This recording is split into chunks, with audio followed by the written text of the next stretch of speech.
राधा कृष्ण के आज रात के एपिसोड में आप देखने वाले हैं कि राधा कृष्ण और बलराम रथ पर बैठकर प्रस्थान करने लग जाते हैं और चलते चलते इन्हें रात्रि हो जाती है। तभी कृष्ण कहते हैं कि दाऊ, कुछ क्षण हमें यहाँ रुक जाना चाहिए, मैं बहुत ज़्यादा थक गया हूँ, मुझे आराम करना है। दाऊ कहते हैं कि एक तो तुमने रथ पहले ही धीमी गति से चलवाया है, अब ऊपर से तुम्हें विश्राम भी करना है। नहीं नहीं, मैं ऐसा नहीं होने दूंगा, हमें समय पर द्वारका पहुँचना है।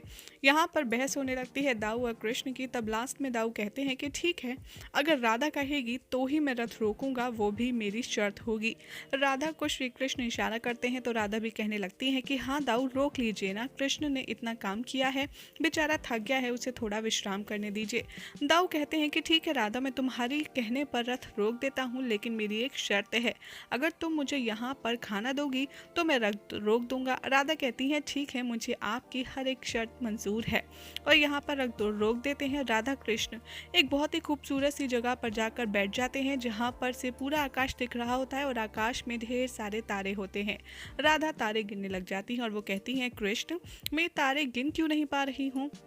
कृष्ण उन्हें समझाते हुए कहते हैं क्योंकि ये तारे अनंत हैं, ठीक प्रेम की तरह ही ये भी अनंत हैं। और यहाँ पर श्री कृष्ण तारे और प्रेम के बीच की समानता को समझाने में लग जाते हैं। कृष्ण कहते हैं प्रेम भी इसी तरह होता है जो बांटने से बढ़ता है, और अगर कोई ये सोचता है कि वो सिर्फ प्रेम लेता रहेगा, उसे वापस नहीं देगा, तो प्रेम स्वतः ही नष्ट हो जाता है।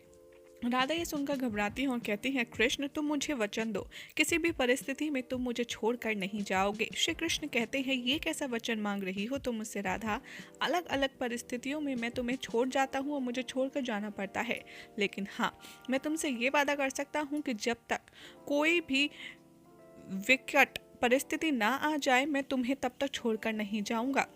राधा खुश हो जाती हैं और श्री कृष्ण के कंधे पर अपना सर रख के थोड़ा विश्राम करती हैं और उनकी आंख लग जाती है। दूसरी ओर आप देखेंगे कि पाताल लोक का दृश्य दिखाया जाएगा जहां पर तक्षक बोलता है अपने गुरु शुक्राचार्य से कि आप ध्यान से उठिए, आप उठिए ताकि मैं कृष्ण से अपना बदला ले सकूं। तभी वहां पर राजा बलि भी पहुंच जाते हैं, जिसे देख कर तक्षक कहता है कि राजा आप यहाँ पर क्या कर रहे हैं, और सभी असुर गुणगान करने लगते हैं बलि राजा की जय हो जय हो।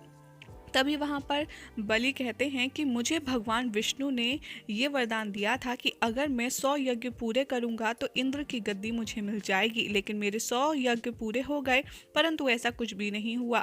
मुझे अब उस कृष्ण से जो हमेशा से उस विष्णु की और सबकी मदद करता है, उससे मुझे अपना प्रतिकार लेना है और इसीलिए मैं उससे युद्ध करने जा रहा हूँ। तभी वहाँ पर गुरु शुक्राचार्य को राजा बलि और तक्षक मिलकर उठाते हैं और कहते हैं आप उठिए, आपको ध्यान से उठना ही होगा। गुरु शुक्राचार्य की निद्रा खुलती है और वो ध्यान से वापस आते हैं और कहते हैं कि इस बार मैं ऐसा षड्यंत्र रचूंगा कि हमारी सफलता ही होगी। हर बार कृष्ण हमें अपनी माया से छल से हरा देता है, लेकिन इस बार हम उसे पाताल लोक में बुलाएंगे जहां पर उसकी शक्तियां बिल्कुल भी काम नहीं करेंगी। और बलि और तक्षक यहाँ पर बहुत ही ज़्यादा खुश हो जाते हैं। गुरु शुक्राचार्य के कहने के मुताबिक बलि और तक्षक शाम से मिलने जाते हैं। शाम वहाँ पर लेटा होता है अपने कक्ष में और अपने घाव को देख रहा होता है। तभी बहुत रोशनी होती है, जैसे रोशनी पर उसकी नज़र पड़ती है वो देखता है कि सामने तक्षक और राजा बलि होते हैं। वो मिलकर अपना इंट्रोडक्शन देते हैं और उसको पूरा प्लान समझाते हैं कि कैसे हम कृष्ण की द्वारका नगरी पर प्रहार करेंगे और दूसरी ओर हम देवलोक पर प्रहार करेंगे, ताकि कृष्ण दोनों में से कहीं एक जगह तो होगा। अगर बलि के हाथों आया तो कृष्ण की परास्त होगा, और अगर राजा तक्षक के सामने आया तो तक्षक उससे अपनी इंसल्ट का, अपनी सारे गुनाहों का बदला लेगा। ये कहकर साम बहुत खुश हो जाता है, लेकिन कहता है मैं आपकी सहायता कैसे कर सकता हूँ, मैं तो घायल हूँ, उन्हीं के श्राप लगा है मुझे, मैं कैसे युद्ध लड़ूंगा। ये कहकर के राजा बाली कहते हैं गुरु शुक्राचार्य है ना, वो तुम्हें आशीष देंगे। जब जब तुम गुरु शुक्राचार्य को स्मरण करोगे, इस चीज़ को पकड़ के वो तुम्हारे सामने प्रकट हो जाएंगे। साम उनके दिए गए उस चीज़ को पकड़ के गुरु शुक्राचार्य को याद करता है और उनके सामने गुरु शुक्राचार्य प्रकट हो जाते हैं। यहाँ पर गुरु शुक्राचार्य से कहते हैं कि मैं तुमसे बहुत प्रसन्न हूँ और मैं तुम्हारे साथ हमेशा हूँ, तुम्हें कोई भी विपत्ति नहीं आने दूंगा। दूसरी तरफ आप देखेंगे कि अपनी प्लानिंग के मुताबिक दोनों राजा तक्षक और राजा बलि यहाँ पर आक्रमण करने लगते हैं, पाताल लोक में, देवलोक में और एक द्वारिका में। साम तभी वहाँ पर निषाद उन्मुख के पास जाता है। वो दोनों घबराए हुए होते हैं और कहते हैं कि यहाँ पर श्री कृष्ण नहीं है तो क्या हुआ, हमारे हृदय में वो सदैव वास करते हैं और इसीलिए हम द्वारिका पर कुछ भी आँच नहीं आने देंगे। लेकिन साम उनके सामने जाता है और कहता है, अरे तुम कुछ नहीं कर पाओगे। जैसे महादेव ने सांप को गले में धारण किया है, वैसे ही मैं इस तक्षक को अपने गले में धारण कर लूँगा, क्योंकि मैं भी कृष्ण की तरह और मैं ही महादेव की तरह हूँ। यहाँ पर बहुत ज़्यादा कन्फ्यूज़ हो जाते हैं निषाद उन्मुख को, कहते हैं कि आखिर तुम ऐसा क्यों कर रहे हो साम, तुम तो पसंद भी नहीं करते ना द्वारका वासियों को ना श्री कृष्ण को। साम कहता है कि मैं मानता हूँ मैं श्री कृष्ण के विरुद्ध रहता हूँ, लेकिन ये मेरी जन्मभूमि है, मैं द्वारका से अत्यंत प्रेम करता हूँ, इसीलिए मैं अपनी रणभूमि को कुछ भी होने नहीं दूंगा और मैं तुम्हारे साथ लड़ूंगा। यहाँ पर बहुत ही चालबाजी से साम लड़ने शुरू कर देता है तक्षक से उनकी प्लानिंग के मुताबिक, और जानबूझकर वो उनके कई सारे सांपों को मार देता है, जिसे देखकर निषाद और उन्मुख को ये यकीन हो जाता है कि साम ठीक कह रहा था।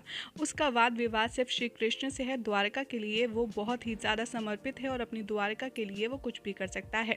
आगे साम कहता है कि तुम इस दिशा में जाओ, तुम उस दिशा में जाओ और बाकी को मैं रोकता हूँ, और इस तरीके से वो निषाद उन्मुख को दूसरी जगह पर भेज देता है। तभी वो यहाँ पर गुरु शुक्राचार्य का स्मरण करता है और उनसे कहता है कि अब तो मेरे भाइयों को भी मुझ पर यकीन हो गया है, तो क्या हम ये युद्ध समाप्त कर दें। तो यहाँ पर कहते हैं गुरु शुक्राचार्य कि नहीं, वहाँ इंद्रलोक में राजा बलि जब तक श्री कृष्ण से अपना बदला नहीं ले लेते तुम्हें ये युद्ध जारी रखना होगा। और साम कहता है ठीक है, वैसे भी तक्षक की सेना इतनी बड़ी है, इसको युद्ध करने में, परास्त करने में इतना समय तो लग ही जाएगा कि राजा बलि कृष्ण से अपना बदला ले लें, और वो युद्ध करने लगते हैं। दूसरी तरफ आप देखेंगे कि बलराम दाऊ बहुत ही ज़्यादा आनंद फानन में कृष्ण को ढूंढते हुए इस जगह पर आते हैं जहाँ राधा कृष्ण बैठे होते हैं। राधा सो रही होती है और कृष्ण से कहते हैं बलराम दाऊ, अरे कृष्ण उठो, तुम यहाँ हो, द्वारका पर तक्षक और राजा बलि ने आक्रमण कर दिया है, तुम क्या कर रहे हो। कृष्ण कहते हैं, अरे वो सब छोड़िए न ताऊ, राधा यहाँ सो रही है, आप उसकी नींद खराब कर देंगे, थोड़ा आहिस्ता बोलिए। राधा तभी बलराम दाऊ की बातों की आहट से उठ जाती है और कहती हैं, क्या हुआ क्या हुआ। बलराम दाऊ राधा को सब बताते हैं और वो कहती हैं राधा कि चलो चलो, हमें अवश्य अभी प्रस्थान करना चाहिए, और वो कृष्ण को ना चाहते हुए भी ज़बरदस्ती ले जाती हैं। रास्ते में बहुत तेज़ चला रहे होते हैं बलराम दाऊ रथ। कृष्ण कहते हैं, अरे आहिस्ता चलाइए दाऊ, राधा गिर ना जाए। तो राधा कहती है, अरे नहीं, मुझे कुछ नहीं होगा, और तुम धीरे क्यों चलाने को कह रहे हो, तुम्हें पता है ना वहाँ पर क्या समस्या है।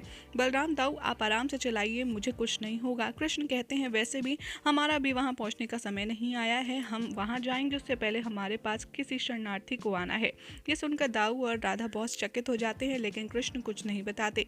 दूसरी तरफ आप देखेंगे कि युद्ध में तक्षक से इंद्र हार रहे होते हैं और राजा बलि से भी इंद्र हार रहे होते हैं, और वो हार कर कहते हैं कि अब मुझे लगता है श्री कृष्ण को बुलाना ही होगा, और वो श्री कृष्ण का स्मरण करते हैं, लेकिन कृष्ण उनके बुलाने से नहीं आते। हार कर इंद्रदेव कहते हैं कि मुझे लगता है कृष्ण को बुलाने के लिए खुद जाना होगा, और वो बाकी के देवताओं पर संभालने की जिम्मेदारी छोड़कर श्री कृष्ण को ढूंढने के लिए चले जाते हैं। और यही होगा आज रात के एपिसोड का एंड, जिसके बाद क्या मिलेंगे श्री कृष्ण ये देखना होगा अपकमिंग एपिसोड में।